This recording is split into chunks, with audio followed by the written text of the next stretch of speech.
Hi guys, I'm Sam Anderson, product manager here at Cane Creek Cycling Components, and today we're going to teach you how to replace your standard D-Loc axle assembly with the new bolt-on D-Loc axle assembly.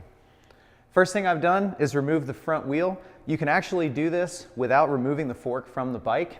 If you prefer to do it without, you can take the fork off the bike as well.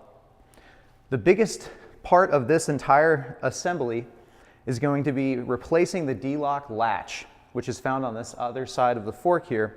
If you're familiar with the HELM and how the axle works, go ahead and remove the axle by opening the lock latch and removing the quick release axle assembly.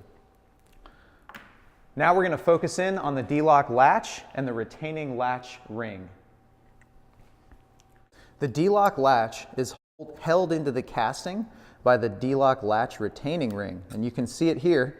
The easiest way to remove it is to push up against it with some sort of pick and then grab the lock latch and try to wiggle its way out of the casting in some way. You can do this with either a screwdriver or a set of pliers, or in this case, I'm just using a pick and my hand.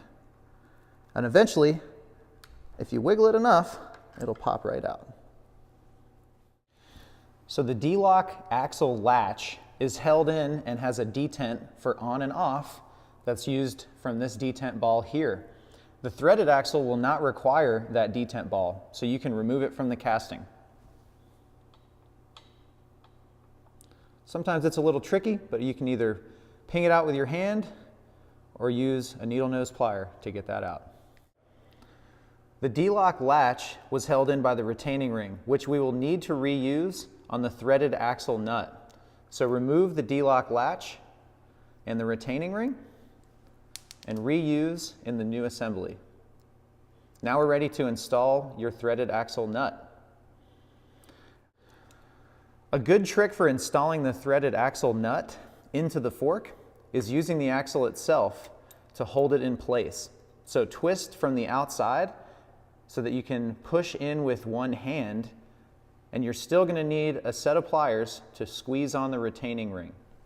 On the threaded axle nut, you'll notice that there is an extrusion here on one side. That is a keyed entry piece for the casting. So make sure you line up this lobe with this insert area. With the threaded axle nut and the latch retaining ring fastened completely onto the axle in a reverse pattern, squeeze the latch retaining ring with a pair of pliers, key up the ellipse, and fasten into the casting. Now you can unthread the axle and complete your installation of your wheel. All right, the hard part is over. The threaded axle nut is installed properly, and after this, make sure just wiggle it around, see if you can pull it out by hand, because it should stay in there with the lock latch retaining ring. At this point, put your wheel back on, tighten to 10 Newton meters.